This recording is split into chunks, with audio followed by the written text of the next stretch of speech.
Episode 134. 5 hari setelah Fen Yungxiao pergi, orang-orang mulai berdatangan ke pulau kecil itu. Mereka mengenakan pakaian yang aneh dan berasal dari berbagai kalangan laki-laki dan perempuan, tua maupun muda. Satu orang datang lebih dulu dan menancapkan bendera di tanah pulau. Tak lama kemudian, cahaya lampu-lampu menyala dan bendera-bendera lain mulai bermunculan di berbagai titik. Namun, bendera-bendera itu kemudian disingkirkan. Setelah itu, ratusan orang muncul dan duduk tersebar di seluruh pulau. Posisi mereka tampak acak, seperti bintang-bintang di langit, dan mereka duduk diam tanpa bergerak. Setiap 4 jam, mereka akan berdiri, lalu berpindah posisi secara serempak. Pola ini berlangsung teratur tanpa pernah berubah sedikit pun. Di bawah rindangnya pohon, Long Jiaonan menggigil dan perlahan berjalan ke tengah pulau. Sementara itu, Si Yungxiang justru tampak ceria. Ia sibuk menyiapkan makanan, berjaga-jaga jika ada yang merasa lapar. Berbeda dengan mereka, Ling Yuxiu tampak muram.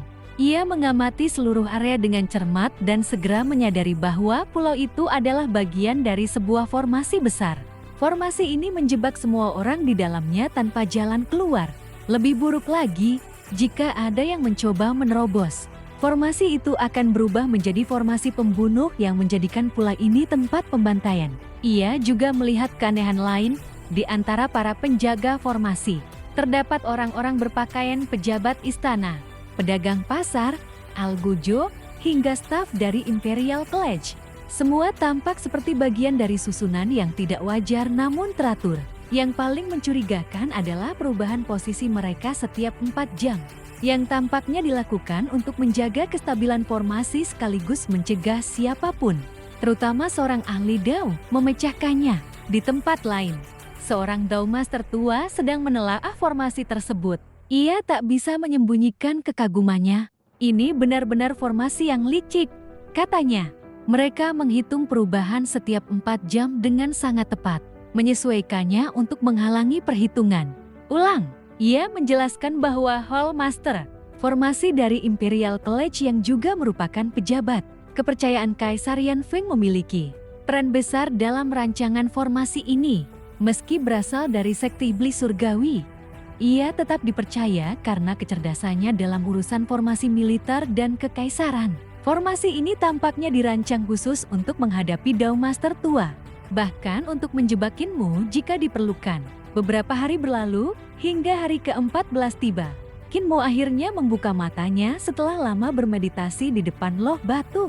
Ia bangkit dan memberi hormat kepada Dao Master. "Terima kasih, kakak senior. Saya telah memahami Dao Sword," katanya. Dao Master membalas hormatnya dengan tenang. "Itu hak seorang kaisar manusia untuk mempelajarinya. Aku hanya menunjukkan jalannya. Bahkan Rulai juga akan melakukan hal yang sama dengan Mahayana Sutra." Qinmu tersenyum. "Saya sudah melihatnya." Dao Master sedikit terkejut, lalu tersenyum pahit. "Dia selalu selangkah lebih cepat dariku." Ia kemudian memerintahkan muridnya, Dao Zilin Xuan, untuk mengembalikan kitab suci iblis surgawi pendidikan agung kepada Qinmu. Saat kitab itu diserahkan, Qinmu berkata santai bahwa tidak perlu formalitas berlebihan. Namun Lin Xuan tetap bersikap hormat karena posisinya sebagai junior. Percakapan kemudian berlanjut pada isi kitab tersebut. Lin Xuan mengakui bahwa saat pertama kali membacanya, hampir semua bagian terasa seperti ajaran jahat. Namun setelah membaca lebih dalam, ia mulai melihat makna yang berbeda. Hingga akhirnya ia tidak lagi bisa membedakan secara mutlak antara benar dan salah. Qinmu bertanya, "Berapa persen yang kau anggap jahat?" Lin Xuan menjawab jujur, "Sekitar 20%. Qinmu menjelaskan bahwa kondisi itu menunjukkan bahwa Dao Lin Xuan masih menyimpan sisi gelap dalam hatinya. Meskipun ia jauh lebih baik dibandingkan Fozi yang melihat seluruh kitab itu sebagai kegelapan. Ketika Lin Xuan bertanya bagaimana Qinmu memandang kitab itu, jawabannya sederhana. Semua tulisan di dalamnya bisa menjadi benar atau salah, tergantung siapa yang menggunakannya. Ia menjelaskan bahwa kebenaran dan kejahatan bukan berasal dari teks, melainkan dari hati penggunanya. Kitab itu bisa menjadi teknik suci atau teknik iblis, tergantung niat seseorang. Dao Master tua segera memperingatkan muridnya agar tidak mudah terpengaruh. Ia khawatir Lin Xuan terseret oleh pemikiran Qin Mu yang bebas dan dianggap menyimpang dari ajaran Dao. Namun Qin Mu hanya tersenyum. Ia menyadari bahwa Dao Master selalu berhati-hati terhadap dirinya karena posisinya sebagai kaisar manusia sekaligus pemimpin sekte iblis surgawi. Percakapan berlanjut ke Do Pedang. Qin Mu mengaku bahwa ia masih berusaha memahami dasar-dasarnya, terutama karena konsepnya sangat matematis dan kompleks. Dao Master kemudian menjelaskan bahwa Dao Pedang dapat diibaratkan seperti pengukuran lingkaran. Seperti nilai pi yang tidak berakhir, Dao juga tidak memiliki ujung. Karena itu, tidak ada alasan untuk mengubah Dao itu sendiri. Qin Mu terdiam, mencerna makna tersebut. Tak lama kemudian, Dao Master memutuskan sudah waktunya pergi. Ia meminta izin untuk membawa Long Jiaonan kembali. Qin Mu pun mengizinkan. Long Jiaonan yang masih menyimpan kebencian bersikeras bahwa ia akan tetap menjadi musuh Qin Mu. Namun Qin Mu dengan tenang menjawab bahwa tanpa dirinya pun sektenya tetap akan hancur dan jika ia datang lagi, ia tidak akan menahan diri.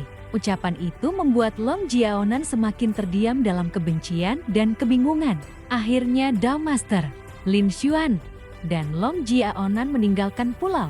Sebelum pergi, Dao Master memberi salam perpisahan, dan Qin Mu membalasnya. Para pengikut sekte iblis surgawi kemudian membubarkan diri atas perintah Qin Mu. Namun dua raja surgawi masih ragu untuk pergi. Meskipun akhirnya mereka juga menghilang diam-diam. Si Yongxiang memperhatikan hal itu dan bertanya apakah mereka benar-benar sudah pergi. Ling Yuxiu justru menegaskan bahwa Qin Mu hanya ingin menjaga wibawa di depan bawahannya. Ketika ditanya bagaimana cara mereka meninggalkan pulau, Qin Mu sempat terdiam. Ia tidak ingin kehilangan muka dengan meminta bantuan bawahan untuk menjemputnya. Si Yongxiang akhirnya menyadari bahwa Fen Yongxiao tidak akan kembali, sehingga tidak ada lagi yang bisa menolong mereka. Akhirnya mereka memutuskan untuk pergi sendiri. Gelombang laut bangkit dan membawa mereka menuju arah barat. Di tempat lain, seorang Grand Shaman menerima kabar penting dari Pamong Shao. Ia segera meninggalkan istana Mas Roland dan melakukan perjalanan jauh melewati pegunungan bersalju, padang pasir, hingga akhirnya tiba di puncak tertinggi di bumi barat. Di sana, ia menemukan sebuah altar pengorbanan. Ia menyalakan 3 batang dupa dan asapnya naik membumbung ke langit, menembus lapisan awan. Dari balik langit, muncul wajah berwarna hijau yang samar, seolah menyatu dengan langit biru. Sambil membakar dupa dan memberi hormat, Grand Shaman berkata, "Kaisar manusia yang baru telah muncul."